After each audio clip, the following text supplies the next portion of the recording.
Welcome on the Verge. This is Zach Spedden, joined as always by Bob Phelan and Nick Stevens.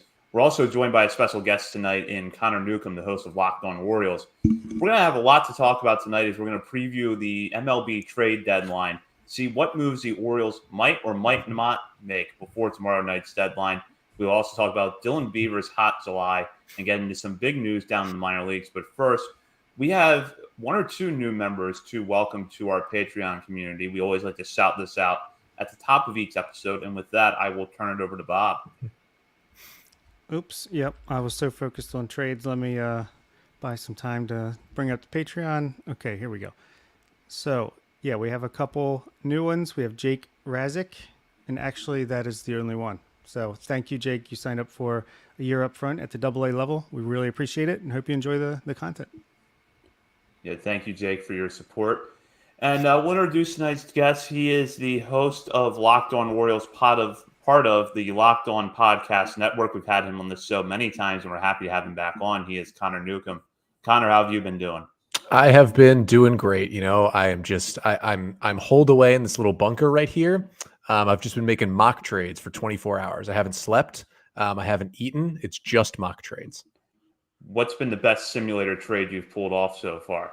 I'm thinking if we can throw together Keegan Aiken and Austin Voth, that maybe the Tigers will budge on Eduardo Rodriguez. We're starting to move that way.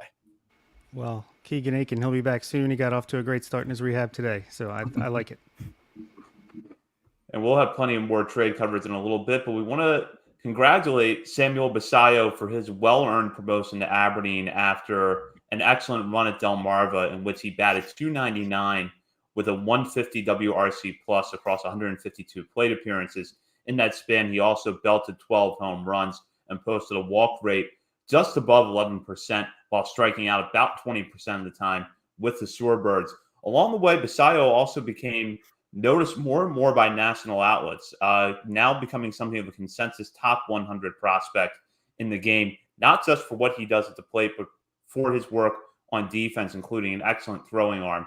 So, Nick, I'll start with you on this one. We have been saying off and on over the course of the summer, it's not a bad thing if Basallo spends all year in Delmarva because he is only 18. He plays a demanding position, but at the same time, the numbers clearly warrant a promotion to Aberdeen, and he basically got to the point where he looks like a man amongst boys at Delmarva.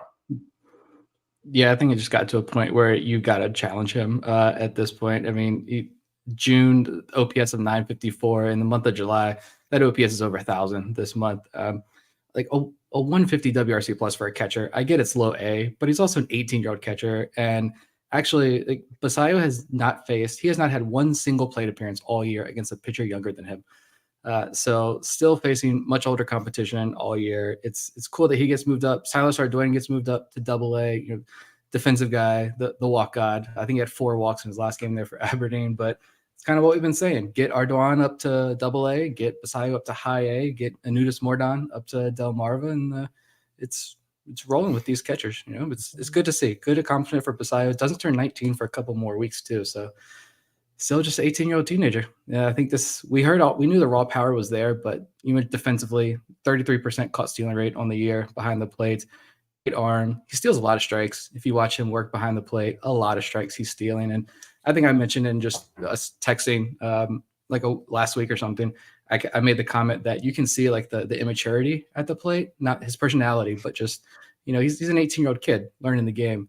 And that's kind of scary that you put up those numbers. And he has those nights where it's like, you could tell he's still got some stuff to learn, stuff to hone in on, but no denying what he did down there in Delmarva. Yeah, I'm glad he's getting a chance to get some attention today, going up because there's a lot going on with the trade deadline. But I really think Samuel Basallo is going to be the Orioles' first international superstar from this international class, bringing Kobe Perez in once Michael Elias took over. I think he's going to be a top 10, 15 prospect in baseball this time next year, if not sooner.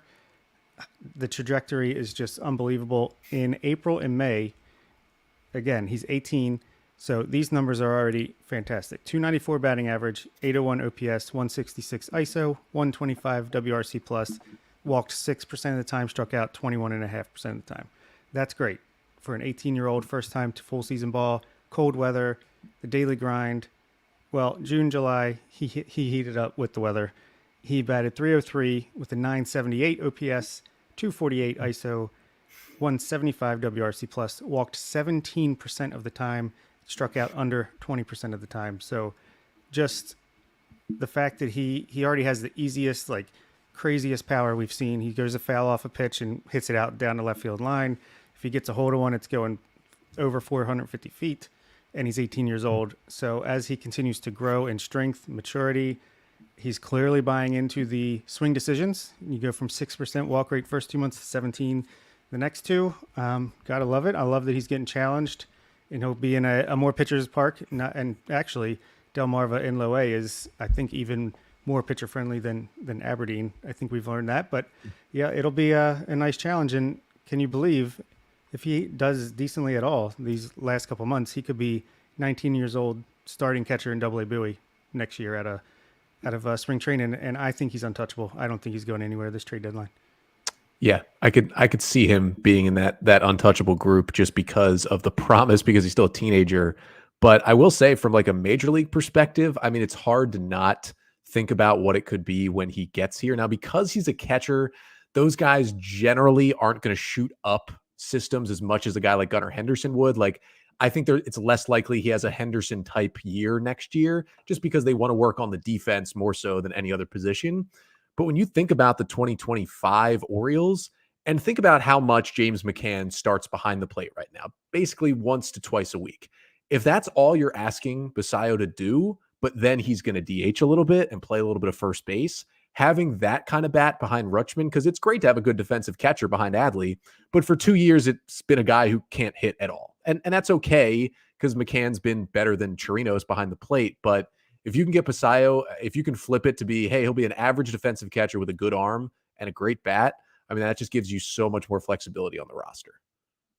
Yeah, if you could have Adley start 100 games at catcher, and then you have a guy like Basayo who can catch 50, 55 when he needs a day off, but also be in the everyday lineup at first base DH. I even think he could play some corner outfield. He's athletic enough, as long as he doesn't grow too much the next couple years. Yeah, I mean, just an absolute weapon to have. Similar to Creed Willems, who is a catcher, obviously, but can play first base DH if the bat develops enough. Speaking of Creed Willems, how much fun is it going to be to have those two back in the same lineup again?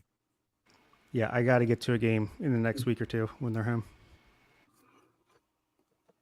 With that, now we'll turn our attention to the trade deadline. So far, as the deadline approaches on Tuesday night, the Orioles have made one move, picking up reliever Sentaro Fujinami in exchange for Easton Lucas from the Oakland A's. The expectation is that the Orioles will make another move as a buyer to somehow bolster their pitching staff, which, while the Orioles are contending and in first place in the American League East, is an area of the roster that I think everyone agrees could use a little bit of help, especially now that Tyler Wells, who over the first few months of the season was one of the Orioles' more dependable struggles, was just option to Bowie amid some really short starts back to back to back. So there seems to be an opening in the rotation, but also in some roads to improving the middle of the bullpen. Connor, I'll start with you on this one. We know that pitching is probably going to be the biggest priority. How do you think the Orioles are actually going to address it? I think this changed a lot on Saturday night. I just think they were holding out hope that Wells, wasn't going to snap his fingers and go 6 innings, 2 runs like he had all the first half. But for him to get knocked out the third inning of that game, you went from, okay, we're a little shaky with Wells, but we have Cole Irvin, he can be the 5th starter. We can rest Wells a bit, to we need to send Wells down to the minors, and we don't know when we can bring him back. And right now, if you don't make a deal, yes, you have Cole Irvin, and yes, you can easily slide him into your 5th starter spot. But I talked about this on Monday's episode of the podcast. It's like your 6th and 7th options now are legitimately Bruce Zimmerman and Drew Rahm. And I don't think the Orioles want to be there with a lot of starters getting to the point where, they may need to be skipped once or may need to limit their innings just a little bit. I don't think they're going to shut anybody else down, but it could get to a point where they want to skip somebody. They want to give somebody a couple days off. And so I really do think that the Orioles were probably okay with just bolstering the bullpen with one more move.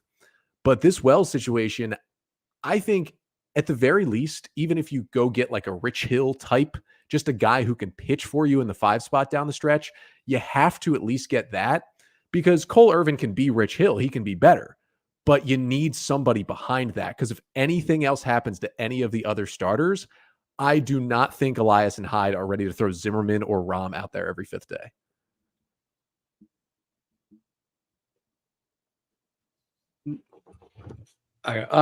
No, and you're hoping that, John Means was back earlier, right? But we don't know how much we're going to get from John Means this year. Maybe like 2-3 inning stints from him down the stretch. DL Hall, we still don't know what the plan is for DL Hall. Hopefully, ideally, he's a guy that you can add into the late innings of this bullpen down the stretch. If that velo looks like the velo is coming back, which is a good sign, but again, it's DL Hall. So at this point, I don't know if I want to get my hopes up there. But yeah, like you mentioned, if anyone else goes down, Grayson Rodriguez is pitching as well as he has all year. He's looking more and more comfortable out there on the mound, but I'm afraid, like, is he going to hit that wall? Right? Is Bradish going to hit that wall? And then even this bullpen, like, you got to go out and get bullpen pieces. For me, this is the thing. The top priority for me is the bullpen, because you've got the issues there with Baker and Perez. We don't know if you're going to get good versions of these guys, or they're going to walk 4 guys and give up a grand slam. We just don't know. And honestly, like, you see the issues with Cano, right? The discussion with Kevin Brown and Ben McDonald had of maybe there's a lower arm slot because of the fatigue. And then I know Ben Palmer over at Pitcher List, former one time, co-host of the show, he said he was diving through everything and was like, I can't figure out what's wrong with Cano. Is it fatigue, or is it just the league figuring him out? And you got the Batista last year. I know that's probably got to be on some people's mind as well. Like, he hit the wall last year, his first year in the big league. So you don't want him to hit a wall as we go down the stretch. So it's got to be the bullpen first and foremost, and the starting pitching depth. It's at this point, it's like, what options are truly available for the Orioles? We're seeing Aaron Savali go. We're seeing all these other top options go. It's like, all right, Eduardo Rodriguez is there. Maybe the Mariners, they just traded Paul Sewald before he came on, a little bit before he came on. Maybe the Mariners, they're also selling some other pieces, some other bats. Maybe the Orioles can up and pull off a big deal with them for, George Kirby or someone in that rotation. But yeah, it's pitching. We all know it's pitching. It's just a matter of who's going to budge. Like, are the prices going to come down, or is Elias going to reach? Is he going to pay up a little bit more? And, we got a little less than 24 hours now to find out what's going to happen. Yeah, I'll be shocked if the Orioles don't do anything by the deadline. At least get a bullpen piece or 2. I think they're going to come away with a starter as well, and I think it'll probably be something that no one's been talking a ton about. So I know the Seattle is an option. I know the Rays said they were talking to Seattle, or someone said the Rays were talking to Seattle about their starters before they switched gears to Savali. Is that because the Orioles are working on something for one of those pitchers? Hopefully. I would love to get a Logan Gilbert, who's the guy that was in the All-Star game this year for them? George Kirby or Luis Castillo. George Kirby, probably a little too expensive, but get one of those guys, or even Bryce Miller or Brian Wu.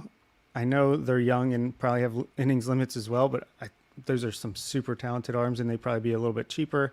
Get one of them. Verlander, pipe dream, probably, just because of the money situation. And does he, when it comes to the Orioles, when he could go to the Dodgers or back to the Astros? Who knows? You got the Detroit, you got Michael Lorenzen, Eduardo Rodriguez. They got some good relievers there as well. So I think there's options, and even wouldn't be shocked if they came away with, I know Zach mentioned Mitch Keller an episode or 2 ago. I just think there is probably going to be an option that is not on the tip of everyone's tongues at the moment. Maybe you can convince the Padres to sell Blake Snell. I don't know. But I got to think Michael Elias is working his magic. I don't think he's going to be selling this trade deadline like he did last year, and it would be a really bad look to just sit on your hands. So at least improve the bullpen in order to shorten games down the stretch. So, yeah. Yeah, we were actually just talking about something before we came on the show, and I think it's worth bringing up because Bob mentioning it could be somebody that we're not expecting, and I think that it is possible. We know that nothing really leaks out of the warehouse under Michael Elias. So you find out, reports linking the Orioles to Dylan Carlson. What we were speculating before we came on the air was, did they inquire about Dylan Carlson and already move on, or they inquired about a trade with the Cardinals that involved Carlson and have already moved on because it seems like if they were actively working on it, it wouldn't leak out. Yeah, that's a good point. And it was good that you brought that up because that could be the same thing with Michael Lorenzen.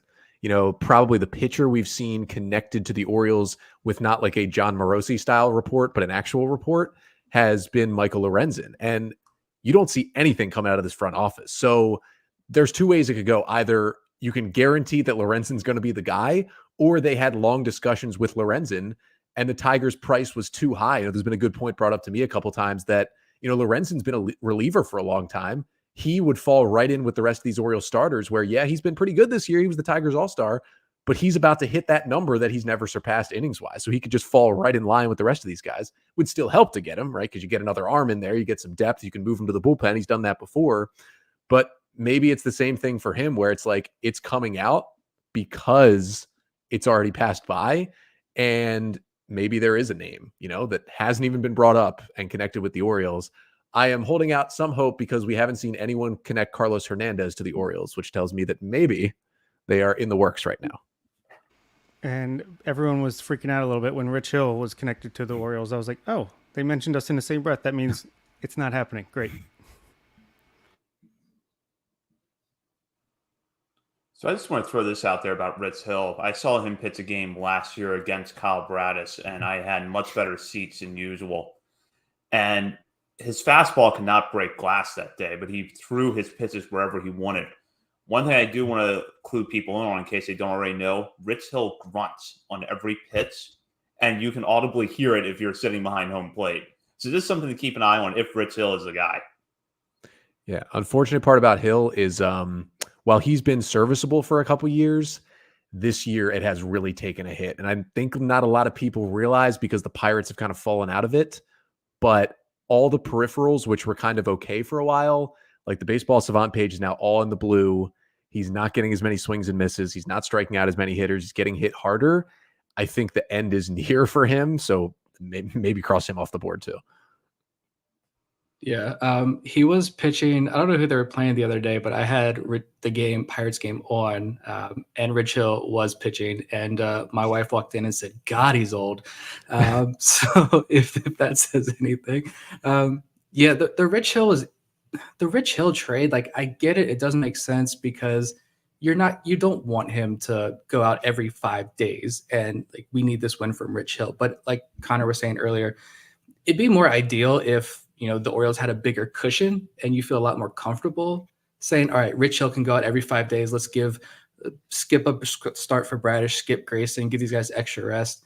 If you had the bigger lead, honestly, you feel more comfortable sending Drew Rahm out there saying, hey, Rahm, go out there and do it. We don't know if Rahm's a piece to the future, but you can help out this organization this year by helping us extend the life of this rotation as we go into the playoffs. And, if he gets DFA'd or something at the end of the year to remove him from the 40-man roster, then the Orioles say, this is what we wanted out of you. We got what you needed out of Rahm, we're going to move on, whatever. But I just think trading for Rich Hill would be kind of like signing the old Felix Hernandez type pitchers right before spring training starts. It's like, if we're going to make a deal and trade guys, and maybe you can get Rich Hill for like some DSL prospects. In that case, that's fine. I'm all for that. But at the same time, it's like I mentioned last week when we talked about the Major League roster, that Rays series just changed things for me. Like, it clicked for me. Like, this is a playoff team. This is different, right? And then watching that game Sunday night, specifically against the Yankees, it was like maybe national broadcast in front of America, and you get out to that 7-0 first inning lead. But you take a season series against the Yankees, and now, like, 2 weeks ago, I would have been like, I don't know. Propose to trade to me. I'm like, I don't know. I don't want to trade that guy. I was one of those people. I'm not going to lie. But now I'm like, I'm willing to give up a lot more than I was 2 weeks ago. And I do want to see this team be aggressive because this team can win it. This team can win it all. I hate to quote John Smoltz, but John Smoltz said it on Glenn Clark Radio, right? It was like this morning or yesterday. He said, this team can win the World Series. This team can win the World Series. And I don't want to see them go the Rich Hill route at this point. Yeah, the vibes are immaculate. So we got a real shot. If and when we get in there, I really do think this group is really strong. And I think clubhouse chemistry is a very, obviously you can't quantify it, but I think it's a serious reason that teams overperform. And I think that's what's going on last year and now this year. So, yeah, and I'm definitely willing to move guys. I have my untouchables who are Jackson Holiday, Samuel Basayo, Kobe Mayo, and then would hate to trade Kowser, Kerstad, or Joey Ortiz personally, but in the right deal, you got to do what you got to do. But I don't think anything has happened so far where I'm like, oh man, I would have easily traded Kerstad for so-and-so. Who was the guy that went to the Rays? Dylan Cease. I would have traded Kerstad for Dylan Cease. I don't know that I would, but I would in the right opportunity, like with a trade with Seattle or something like that. So yeah, we got to get something done. We got the pieces to trade for anyone we want to. So let's trade for somebody. Bob actually has some proposed trades for us, and we're going to go to those in a few minutes. But I want to throw this out. It feels like it's probably an either-or proposition that the Orioles go out and they take the route that the Astros took at multiple trade deadlines, where they get a pitcher that has multiple years of team control, and they pay a little bit more to get that guy. So that could be a Dylan Cease, a Mitch Keller, one of the pitchers from Seattle would fit that bill. Or they go the rental route. They don't have to go as much in the way of prospects, and they basically stabilize the rotation going into the playoffs and wait for the big decision on the rotation. Which route seems more realistic at this point? It's tough because, when you think about it, when you get to the postseason, and I think this Orioles team, I mean, it would take a real collapse here to not go to the playoffs. I mean, they got about 90% odds on Fangraphs and Baseball Reference. You don't need 5 starters, right? Like the guy you would trade for right now, like if it was Rich Hill, I throw that out there because he's a guy who is going to pitch every 5 days, is going to give you 5 innings. Now, how good are those 5 innings going to be? You never really know. You can just keep him off the postseason roster when you get there. He just helps you get there. And I think the Tyler Wells thing means they need to have somebody help them get there. But it would also be nice, if it was Michael Lorenzen, someone like that, where hey, you're our 5 starter, but we get to the postseason, go to the bullpen. Like stuff ticks up, be the pitcher you were at times with the Reds. It's tough. And I don't know if they can even make the decision because we're coming down to the point where it's like they just got to get somebody. Yeah, unless you want Chase McDermott making his major league debut over the next couple months, or Justin Armbruster or someone like that, if you absolutely need to. I doubt they want to put them on the 40-man right now, but I guess that is like a break glass in case of emergency option. Yeah, I don't know. I think this organization is trying first and foremost to get that guy with control at the best price possible, but prices are, I don't want to say extremely high, but they're high right now. Kyle Manzardo for Aaron Savali might be that was decent priced, right? I think they are going to push this to the deadline, regardless of what decision they go. I think they're going to see it's going to be 6:10, and you're still going to see stuff start trickling out, and it could be the Orioles at 6:10, 6:15. We're not done yet. Here it is. It's finalized now. I imagine this organization is trying to get the guy with multiple years of control, or at least a couple, 2 years of control first and foremost.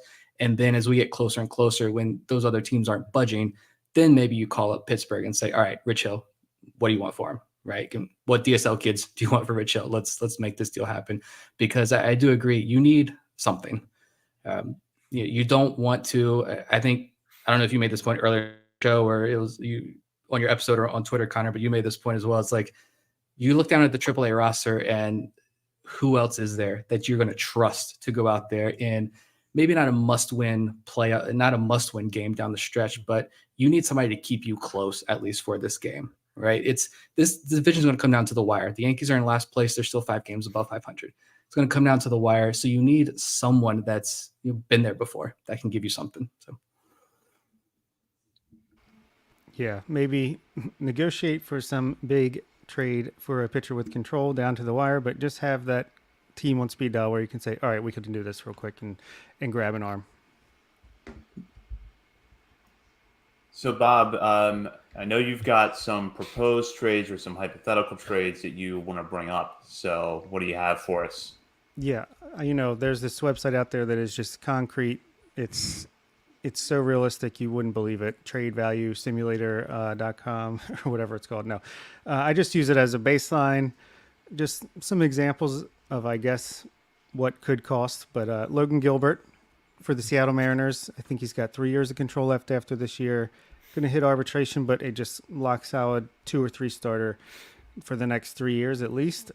He's got a value of 72.6, and I got the Orioles giving up Colton Cowser, Jordan Westberg, Ramon Urias, and Ryan Mountcastle. I think the Mariners want to continue to contend for a spot this season in the playoffs, but they need offense in a bad way, and I think they have. It's pretty absurd to say you have too much pitching and you can afford to do this, but I think that's the situation they're in because they still have Emerson Hancock in the minors, and they seem to have a good pitching development. But if you don't want to go the expensive route for a Logan Gilbert, I think Bryce Miller and Brian Wu are both valued similarly. Miller around 22, 23, and Brian Wu 25. I shifted down to Mountcastle, Urias, and Connor Norby, so they still get some offense now and a prospect in Norby who could come up immediately or next year. What do you guys think of those? Yeah, I'll start with the Gilbert one. I actually would say no to that trade, and the reason why, I think you're giving up too much from your current major league roster. Now, even if you traded in one of those guys for even a Heston Kjerstad, who you could argue, you wouldn't do a Heston Kjerstad for Ryan Mountcastle because that's way more value.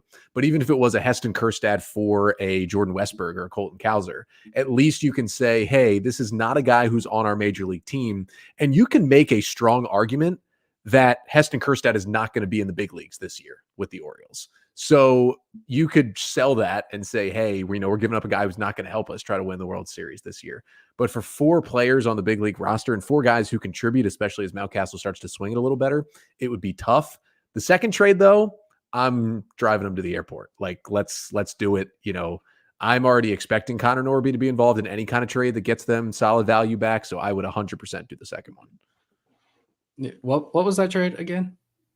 Cowser. Or which one? The second one.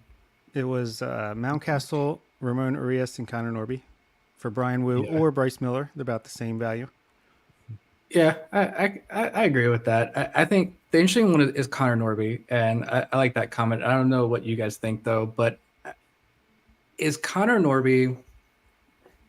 I know we all have our biases, right? We're Orioles fans first and foremost. We have our biases. Of course, we're going to overvalue, prospects and our own guys in some ways, and some maybe not so much, but some, yes. Connor Norby, though, and tell me if I'm wrong, I feel like there are some organizations out there who could place a value on Connor Norby that we think is way too high, maybe. Like, other teams are going to value Norby much higher than probably a lot of Orioles fans do, just because, he's been playing extremely well over the last month or two. He's got that pop. I know I saw like the Brian Dozier comp placed on him, right, on social media. But this is a guy who got to follow him. Yeah, I know this is a bad example. But if you look at the Orioles roster, you say, where does Connor Norby fit at the major league roster, right? We just talked about him last week, and I'm like, the Orioles don't have to make a move with him until the end of next year. They could keep him in AAA all year next year if they need to. He could play. He's stuck at second base, maybe a little bit of outfield, but Westberg is second base, outfield, and Westberg can play third and can play short. Terrin Vavra, I'd probably place Norby ahead of Vavra, but Terrin Vavra is kind of in that same kind of mold without the power. But I just don't see where Connor Norby can kind of break through. And so I wonder if, as Orioles fans, we kind of look at him and say, look at his value a little bit lower than maybe what it is. Do we think Connor Norby has maybe more value and maybe not be a headliner, but he can be a major push towards a big trade for a starting pitcher? It's very absolutely possible. for the right Go team. ahead, Yeah, I think for the right team, he absolutely would be. We were talking last week about how Cesar Prieto could probably be the starting second baseman on most bad teams in the major leagues right now and actually be an upgrade over who they have. Norby could be maybe in the short term, not a significant upgrade, but long term, 20 to 25 home run bat who's going to probably hit 260 to 270 in a good year. Teams will take that at second base. And I think that the Orioles in a different situation would gladly take that. It's just that they have built up this stack of infielders, most of whom have more versatility than Norby. And I think that's kind of where the limitation is in terms of the Orioles valuation.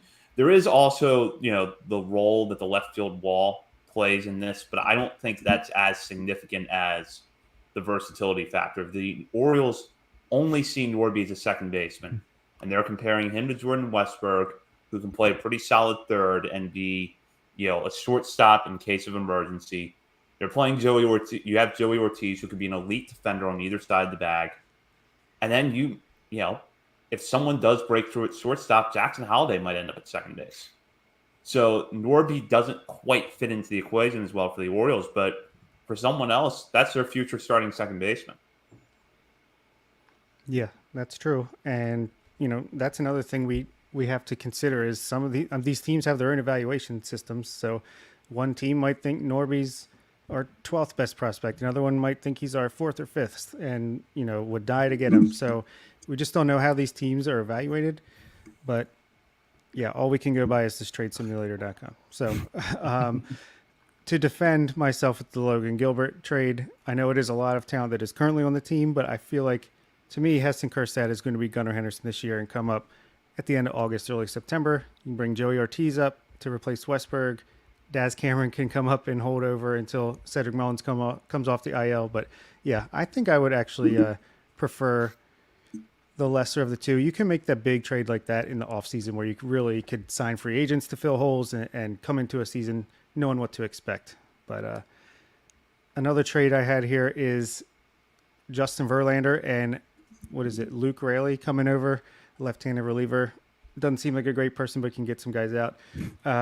This was a tough one to do just because they have Verlander at minus 11 value, but we know the Mets will try to buy some prospect and pitch in money. Don't know exactly how much. So I said something like Drew Rom, Kyle Stowers, Taron Vavra for those two. Yeah, I mean, that would be an easy deal to make, but the issue is in that scenario, if you're only giving up that for Justin Verlander and Brooks Raley, that means you're paying all of Verlander's contract. And you know who's not doing that? One, John Angelos is absolutely not paying all of Verlander's contract. What are you talking about? Michael, I said he has the go-ahead. Yeah. Now, could the Orioles do that if Cohen ate some of the money? Yes, but as you talked about buying a prospect, Steve Cohen, to trade Justin Verlander, he says he still wants to compete. I mean, Justin Verlander helps you compete in 2024. They're going to need like a dude to get rid of Verlander. And the Astros are apparently, the latest reports are like in deep talks to get him back right now. I would do that trade in a heartbeat, but it probably means that the O's are taking on all of the salary for both guys.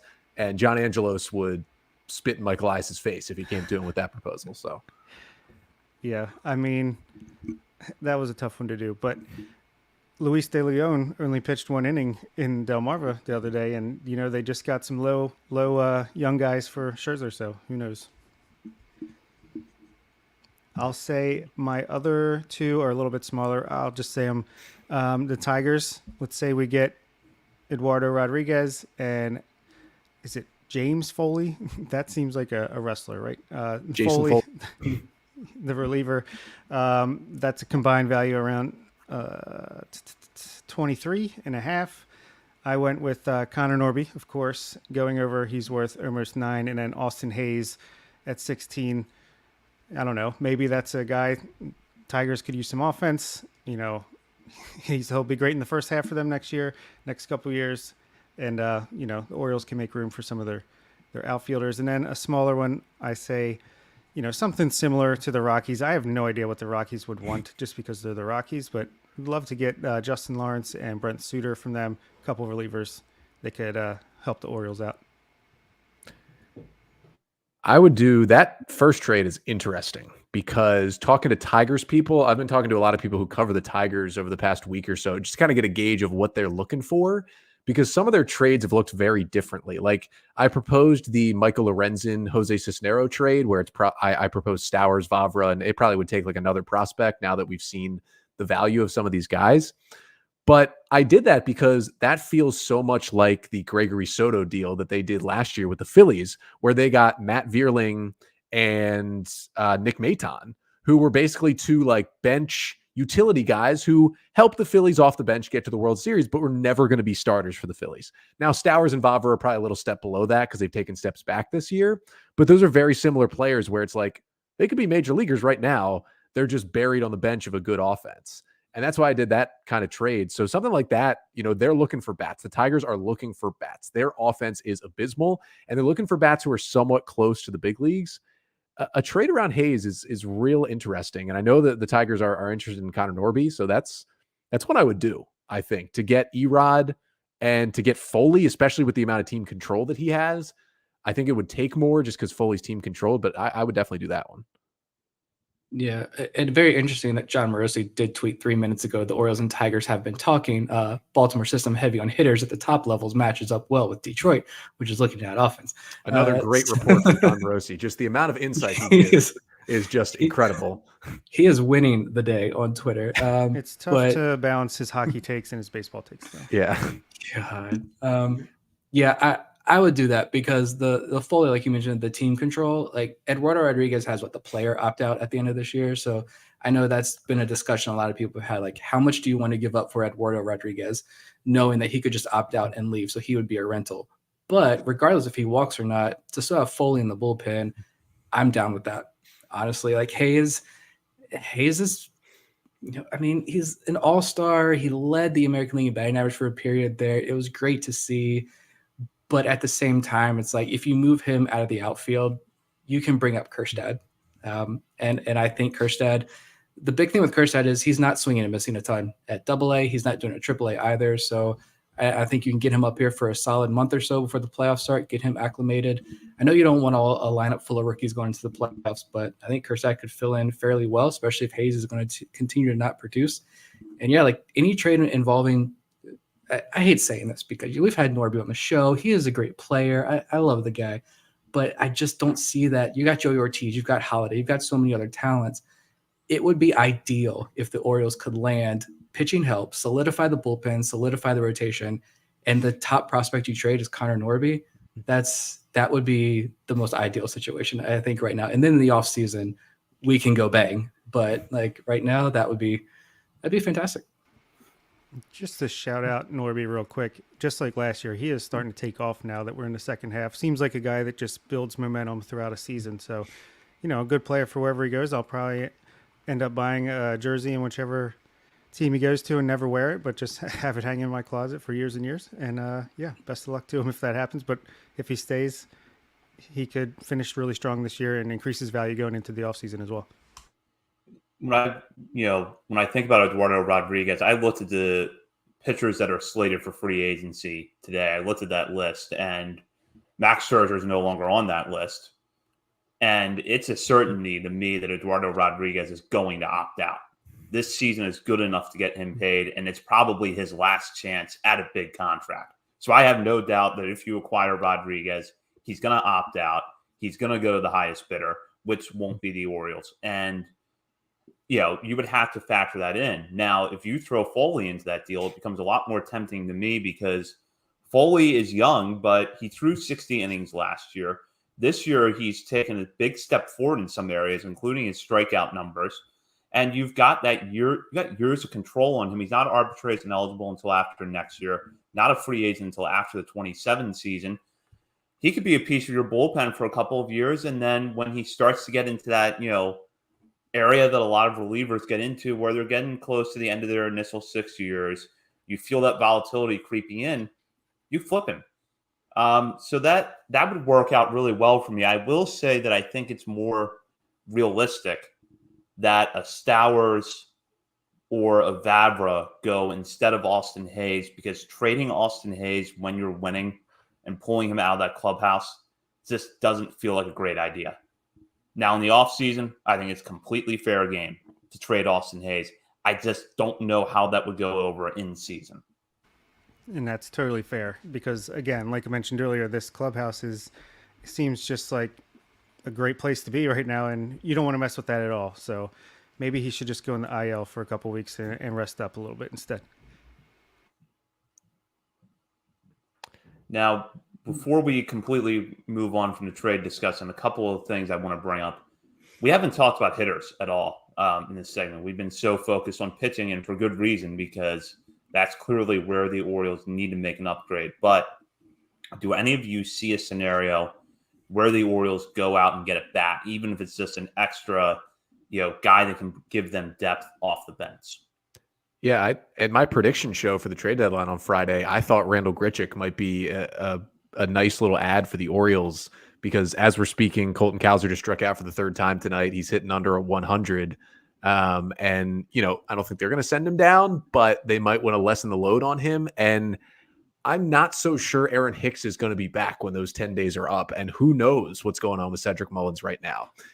Your, depth outfielder on the roster right now is Ryan McKenna, who spent a good chunk of time in the minors. And Austin Hayes has been abysmal since the All-Star break. You're looking at an outfield where Santander's producing, and that's kind of it right now. You're not getting much. And so even if it's just a guy who you backfill, a cheap rental like Randall Grichuk would have been, of course, he was eventually moved to the Angels, that can just, take either Cowser or McKenna's roster spot for a bit, can give you a little more veteran presence, can at least be a league average hitter for a bit. And then when you get Hicks back, you start to think about what you want to do. And then when you get Mullins back, that guy could even be DFA'd. It's just a guy who's a very low-level prospect. I thought Grichuk was good because it feels like the Rockies will just do something dumb and you give him a player who's not even good and you can get Grichuk for half a season.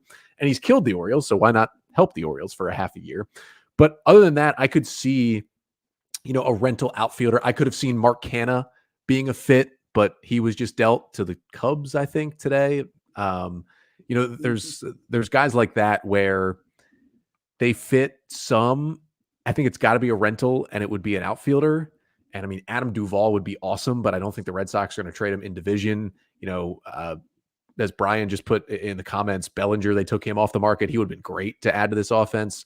But I do think some sort of rental bat could be kind of helpful right now because Cowser's going to figure it out. I don't know when. Is Austin Hayes doing 2022 again? Maybe. And there's still questions about the health of your center fielders. Yeah, that was my thing. Like center fielder, I think would be an area that the Orioles are probably looking at because we thought Cedric Mullins was good and was just going to miss a few days after he re-aggravated that injury. It was re-aggravation, right? Or a total new injury. So we don't know if, I'm not a doctor, not going to pretend to be, but it's all right, is he good? When exactly is he going to come back? We're not exactly sure. All right. And when he comes back, is there still danger in re-aggravating it a third time and you have to shut him down? Is this something to be fully healed from? He's going to need surgery and, months of rest. I don't know. So that's, I think, scary because you're going to get to a point where if he re-aggravates it and it's too late, you're not going to be able to find that upgrade and you're going to be stuck with McKenna. And, Cowser, you're talking about the bat, even if regardless of the bat defensively, I know people have, talking about Cowser's defense a lot. I think all three of us have been in agreement for years now that Cowser is already like a fringy, everyday major league center fielder, right? So you don't want, and having to adjust to the outfield defense at the major league level, as we've seen with numerous outfield prospects, is difficult. So I think bringing in that center fielder that can give you a reliable bat as well would be not a bad target to have because Hicks's bat hasn't been that great either before he went down with the injury. So being able to shore that up just as insurance, and like Connor said, you can DFA him if you need to, but having that insurance there, I think would be a nice fit here. Yeah, I could see it as well. And it's just like we saw with that Cardinals report with, I have baby brain. Dylan Carlson. Dylan Carlson. I think you could see if we trade with Seattle for Brian Wu, that I think they're also trading Teoscar Hernandez. Maybe you grab him if the price isn't too steep or something like that. Just where you get a pitcher and you just, to even a trade out a little bit, you can grab someone in the outfield that can help you out a little bit down the stretch. Even if when everyone's healthy and firing on all cylinders, they can go to be a bench player for you in the playoffs. But I could easily see a position player coming this way. I just don't think it's the focus right now. I don't think they're targeting a specific one at the moment. Yeah, even if it's just like Ramon Laureano, right, whose bat really isn't there, but he can still play center. He's got a rocket for an arm, and he's been around. It's not going to cost months to get him from the A's of all people right now. So just to backfill the roster for a little bit, I think would be nice to kind of stretch them to, at the very least, until Aaron Hicks comes back, and then you kind of reset from there. Yeah, I was just about to bring up Laureano because I had my eye on him early in the season as a possible trade addition, thinking that he could be a guy to spell Austin Hayes in left field because his defense is significantly better than Hayes. His offense has fallen off a cliff since then, but you could probably get him for nothing. And at that rate, who cares if you non-tender him in the offseason? He got you through the last few months. He stabilized things. You didn't give up much to get him. If the Orioles could pull that off, I'd be fine with it. Yeah, it's basically, who do you think is better, the so-so rental or Daz Cameron? That's kind of where we're at right now, because I get the Kerstad thing, right? You know, people say just call up Kerstad. They're not putting him in center field. You need somebody not named Ryan McKenna who you can trust in center. And I think the Orioles trust Cowser enough. Like, you know, he's out there starting again tonight. But as you can tell, you know, even in Sunday's game, you know, they put McKenna in like in the 6th or 7th inning defensively. Like, our eyes say it and the numbers say it. You would much prefer McKenna out there defensively in center field. And maybe he can hit a little bit. Like, maybe for a little bit, they rest Cowser a bit and they just give McKenna for 3 or 4 days the center field spot and see what he does. Like, we could even see that, but I would rather bring in a veteran who you know has a higher ceiling as a hitter than Ryan McKenna does. And I like the point that Vivek brought up, that Laureano could also, you know, have some offensive upside. Getting with our hitting coaches, we've been able to do that a little bit with Aaron Hicks when he first came over. And how much is he really, you know, giving 110% over in Oakland with the seasons that they've had the last couple of years? So, yeah, I wouldn't hate that move. And yeah, like you said, maybe McKenna gets a little bit more time here. Just work with Cowser behind the scenes to get his confidence up, get him going in the right direction again. We've seen him do this at every single stop, other than when he went from high A Aberdeen to double A Bowie. So, not worried long term with Cowser, but yeah, you don't want to give him too much time. It's a tough balance. It is. And if you have Mullins or Hicks, it's not nearly as tough a balance. But with both of them out, they're kind of in a tough spot with him right now. Yeah, absolutely. I got one more trade. Sure. I have one more trade question before we wrap that up. We're going to end that whole segment there. Just to throw this out there, y'all's opinion. What if this team doesn't get the starter and it's one more smaller bullpen arm? You know, like Vivek had a question there as soon as we started. Who are some under the radar, maybe bullpen options, guys with good peripherals? And I know Connor had a tweet out mentioning like Justin Lawrence, Middleton from the White Sox, and you had another Rockies guy in there. Brent Suter, who's been like surprisingly awesome this year. What if it's, you know, just one of those guys, for example, and no starter, no one else? Are we satisfied? Do we think this team still has a chance to go deep, or what's the thought there? I wouldn't be satisfied for sure, but at the same time, I wouldn't be as upset as I know 95% of Orioles Twitter would be, just because I do trust that this organization is out there looking and trying to make something work. But at the same time, I can't really blame them if they say, look, I'm not giving up Heston Kjerstad and Joey Ortiz for so-and-so. I think if you want to save those bullets for the offseason, when I think you don't have to pay the premium of a buyer at the trade deadline, that's fine.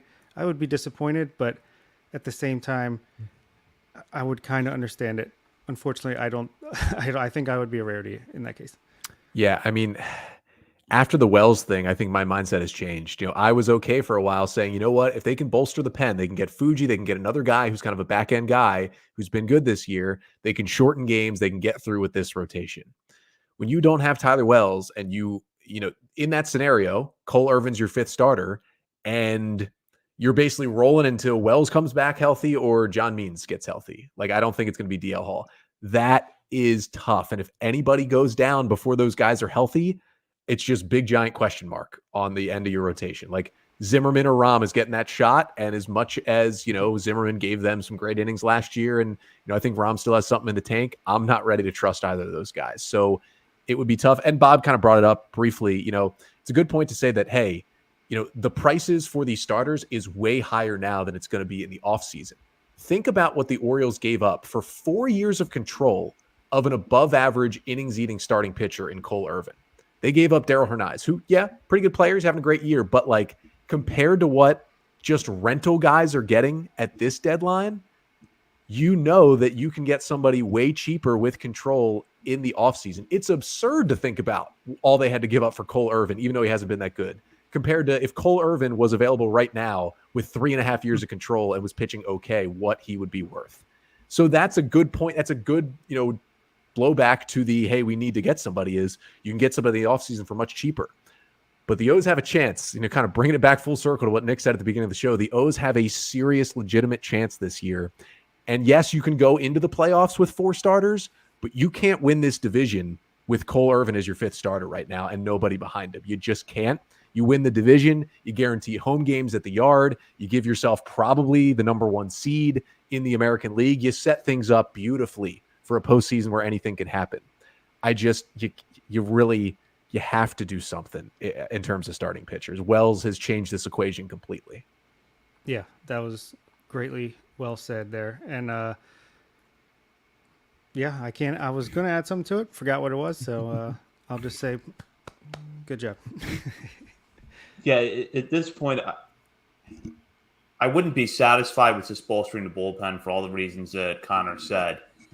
I do think, though, that where my expectations are right now is that if they don't go, if you said to me right now, put it all out to get Eduardo Rodriguez, for him to leave in free agency, or go get a rental who's going to prop up the rotation and hold your chips for the offseason when you can get Mitch Keller, I'm taking that route. I would rather go that route than to put everything on the line for Eduardo Rodriguez, as great as I know that he can be.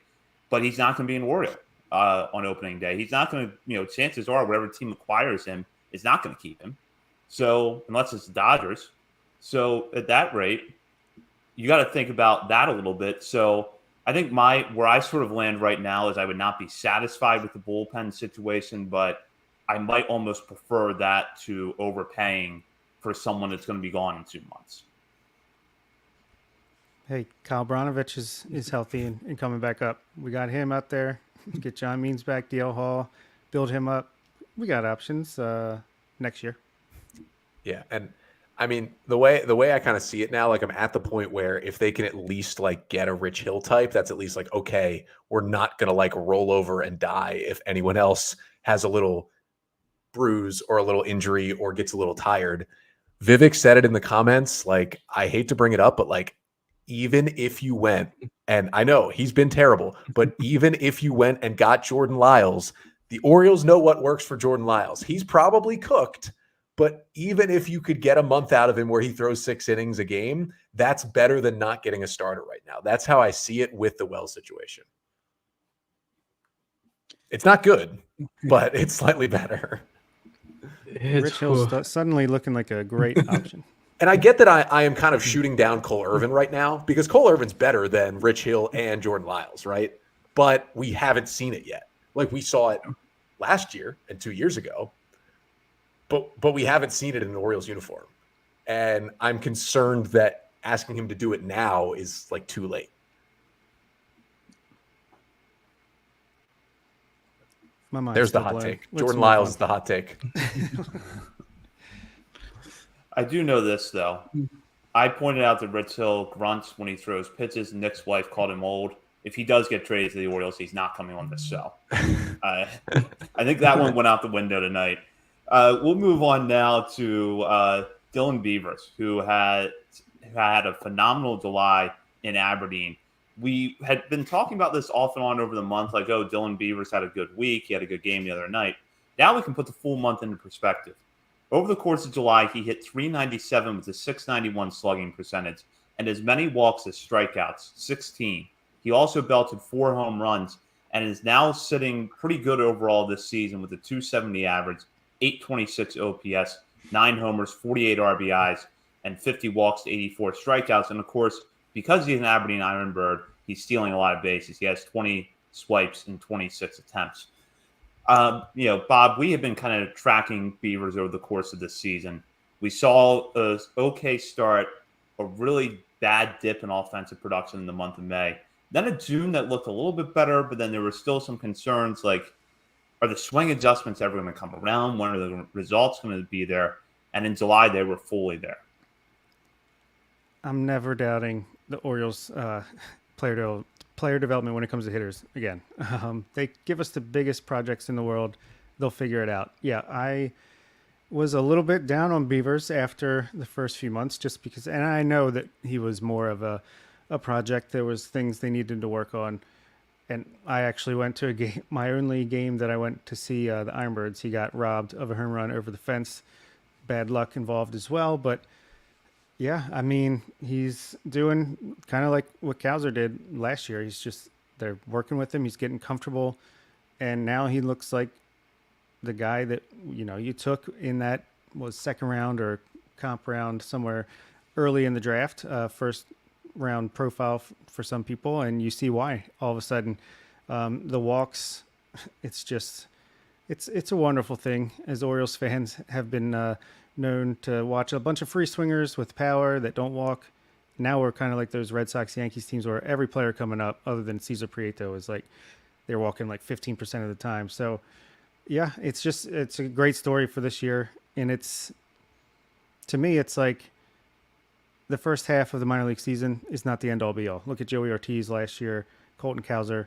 Now look at Dylan Beavers now, Sammy Basayo, like we talked about, just improvement. These players are improving as the year goes on. They're working on stuff. So if someone gets off to a slow start, even if it's a slow 2 months, there's still time to turn it around and work on things. So yeah, happy for Beavers and happy for us as Orioles fans that have another legitimate outfield prospect on the way up.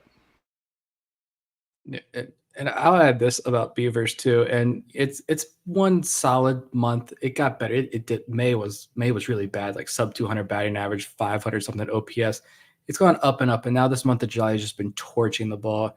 Still high A. We'll see how he does against Double A competition. I imagine a promotion to Double A is in the works sometime soon, hopefully. But see how he does against more advanced pitching.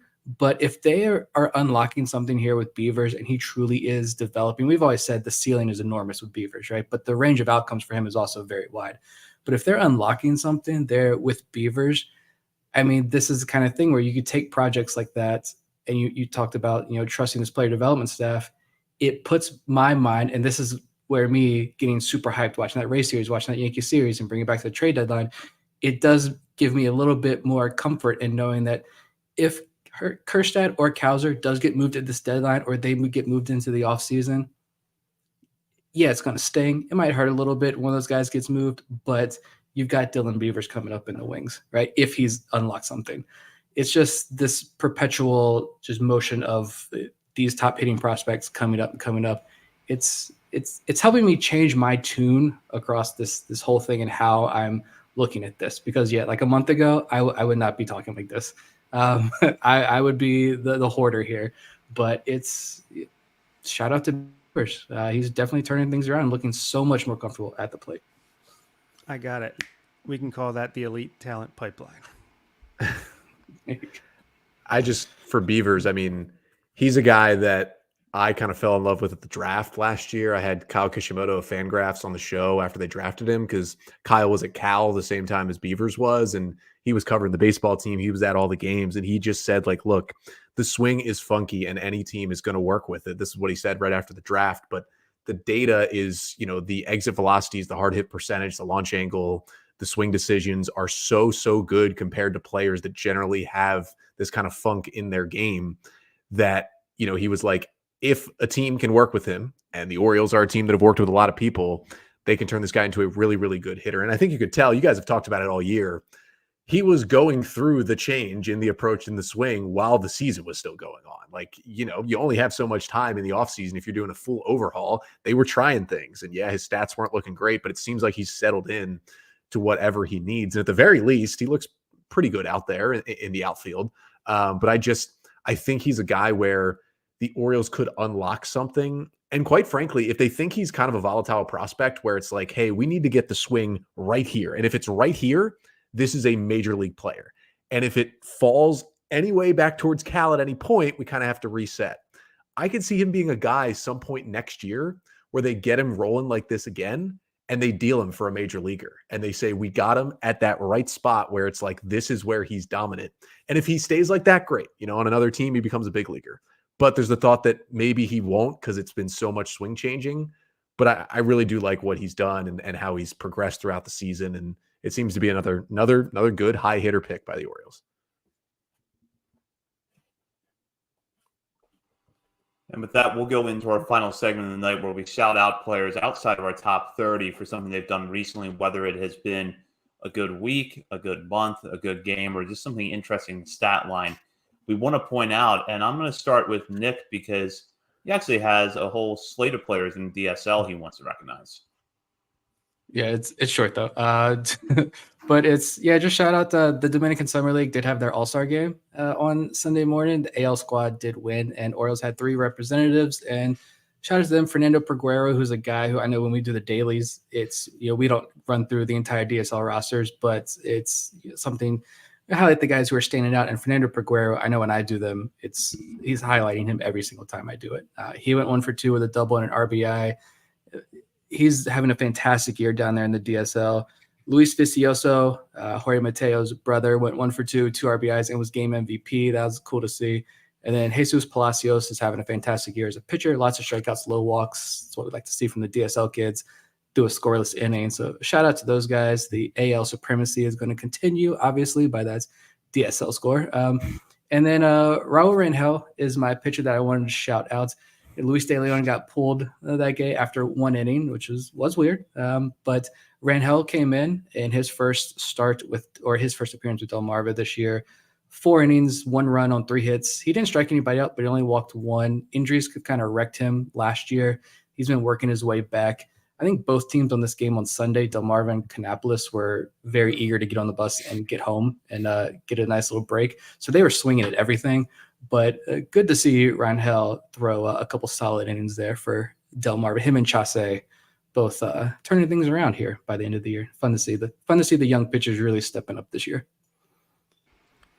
Yeah, I'll go next. I'm cheating a little bit because Carter Baumler is going to be my pitcher, and he is definitely in our top 50, top 30 area. But just awesome to see. The last couple of weeks, you had Kyle Bronovich come back, Brandon Young come back, and now Carter Baumler shows up and pitches a scoreless inning with a strikeout. I think it was, today? So, yeah, just awesome to see him back in the mix. Get him and Zach Showalter in that Delmarva rotation before the end of the year, throwing 3 innings apiece. And that's some high upside in some arms there. And Silas Ardoin, we mentioned he's promoted up to AA Bowie with Basayo going up to Aberdeen. Just wanted to give him a shout out. He's striking out way too much, 32% of the time, but he also walks almost 19% of the time, batting .215, 706 OPS, 104 WRC plus, but a great defensive catcher, works great with these pitchers. So, shout out to him. Congrats to getting a AA. Those are all good picks. I'll start with my hitter. I went with Greg Collin in the series last week against Somerset. Collin performed really well, going 5 for 14 at the plate with a home run, 5 walks to 3 strikeouts. Collin is one of those guys that, unfortunately, we just haven't seen a lot of in the last few years because of injuries. But when he's been healthy, he has just been very good upper-level minor league depth, and he consistently gets on base. The bat has always been solid. So while the health has not always been there for Collin, when he's on the field, he's generally a good contributor, and he certainly showed that last week. And for my pitcher, I'm going with Luis De Leon. I know it was a little weird to see him come out Sunday after just 1 inning, which he threw 15 pitches. But earlier in the week, he had an excellent outing against Kannapolis, pitching 5 innings of relief, picking up the win, striking out 8, walking just 1, and not giving up a hit. Here's something that I find really interesting about De Leon. Since he got to Delmarva, he has thrown 10 innings, walked 4 batters in that span with 11 strikeouts. When you look at the walk total, it would seem to be a little bit high, but in fact, his command has gradually seemed to be getting better over the course of the season. If you go back to his last outing at the FCL, which was on July 6th, he's walked his 5 batters over the last 14 innings while striking out 18, only giving up 8 hits, and posting a .64 ERA. 20-year-old left-hander, so a lot of room for development still left. Really excited to see what he does the rest of the way. And listen, I came prepared. So I can jump in here too. I'm actually going to shout out 3 guys here. 2 of them are short ones. The first one is Maxwell Costas. I know you guys have shouted him out before, but I have to advance my narrative for Maxwell Costas, who I not only love as an Orioles player, but also know personally. He is just tearing the cover off the ball right now. His OPS is up over 880 now on the season. He's been on kind of a home run binge. And he's still not at the point where he's a prospect that's playing every day. And I worry about that a bit. But with Teeter and T.T. Bowens no longer in Aberdeen, he's at least playing a little bit more between first base. And shout out to him. They're playing him at third. They're playing him in left field. They're finding other ways. I watched him for multiple seasons. I don't know if he can play those positions, but they're getting him in the lineup by putting him there. So shout out to Maxwell, who's got some great batted ball data and also a great batter's eye that I think John Mioli wrote about last offseason. It was one of the best in the Orioles system. I just wanted to shout out Dylan Hyde on the pitching side. He's been pretty good over the last month, but he came in the other day for Aberdeen and did something I don't think I've ever seen before, where he came in with the bases loaded and no outs in the bottom of the 10th inning. Up at Jersey Shore this weekend. He threw one pitch. It was a passed ball and it was a walk-off, and that was his outing. I know that's kind of a negative shout out for him, but otherwise he's been pretty good this month. I just thought that was kind of funny. But the last one who I like watching when I turn on Aberdeen is Cameron Weston. The changeup that he throws is like a screwball. And Weston, the last 30 days, so in the month of July, 23 strikeouts to 3 walks in 17 innings. That pitch is disgusting. And if you know anything about how relievers come into big league bullpens, is that they have one tool that they came into the system with. The Orioles give them one more, and they make it to the big leagues. Weston's already got the changeup. That's a guy the Orioles didn't need to teach the pitch to. So if they can find another tool out there for him, a guy out of Michigan, got to advance the Big Ten baseball narrative a little bit more. But he's been fun to watch this year. Love it in there. And Costas is the one guy that I don't think we really touch on too much outside of this final segment. And for being a local kid, and you mentioned the numbers are kind of ridiculous when he does get to play. And I also noticed, if I seeing this correctly, the way he holds the bat, I noticed the other day watching him, is also he's got like that much, I mean, this, for people watching, I mean, he's got like inches separation between his hands. Yep. So when he goes up there hacking, it's like he is literally chopping down a tree with that bat and just cranking balls into the outfield. I'm becoming a bigger fan with his, and I have always been curious as to like why he's not playing a little bit more. I don't know. He doesn't really have a position. First base is there. I've watched him a little bit when I see in the box score that he's in the outfield or at third base. I go back to see if he got any chances, and he's looked okay. He's had that little gap in there since his time at Maryland. It feels like it's gotten a little bigger, but actually a major leaguer who does that is Javi Baez. And I think Baez says it helps him to not chase as many pitches because it kind of stops his wrists for a little split second where it allows him to check his swing a little bit better. So I'm wondering if that's why Maxwell does that. I'd have to ask him about that, but it's interesting. It's a very interesting profile because it's all going to be bat. If he continues to advance, it's all going to be bat, right? Like Maxwell, if you're listening, like, it's all going to be bat. But I mean, he's hitting the cover off the ball enough to at least be in there every day for Aberdeen at this point. Yeah, absolutely. I echo Mark here, who says, wanted to show some love to Connor whenever on the Verge podcast uploads late. I know I can get early morning O's fix with Locked On Orioles. Appreciate your work. And Connor, as always, we really appreciate having you on and giving us our insight. Can you tell our listeners what you're going to be working on this week over at Locked On Orioles? Yeah, so we'll have full deadline coverage. I'll be up here at least till the O's game ends. And, looks like Danny Coulomb has forgotten how to throw a strike. But otherwise, I'll be recapping Monday night's game, recapping the whole Toronto series. And, I'll only wait it out so long for a midnight trade. But obviously, Wednesday's episode will have kind of the full recap of what the O's do. And if they really don't do much, and if they don't add a starting pitcher, probably some sass coming into your feeds on Wednesday morning. And it's guaranteed that they'll make a trade as soon as you finish recording your episode. I will record tonight, and as soon as I hit stop, Michael Lorenzen will be an Oriole. So just jot that down. Be ready for that one. So record the rant now. Once you get off here, just go record and stay tuned. Yeah, we enjoy your work as well, Connor. Thanks for coming on, and shout out to Robert Cook, who says it's his 53rd birthday. Happy birthday. You should celebrate by joining our Patreon. And it's a great community in there. You'd have a lot of fun. But no, happy birthday. Yeah, happy birthday, Robert. Bob, Nick, and I will be back next Monday, maybe sooner, depending on what happens over the course of this week. Stay tuned. In the meantime, you can follow us on Twitter at BSL on the Verge. We're also over at Facebook and Instagram, so you can check us out there. As Bob mentioned, we do have a Patreon community. You can sign up for as little as $3 a month. And if you want to test it out before you join, you can sign up now for a 7-day free trial. At the $5 and $10 levels, you can also sign up for bonus exclusive daily content. And I want to plug this.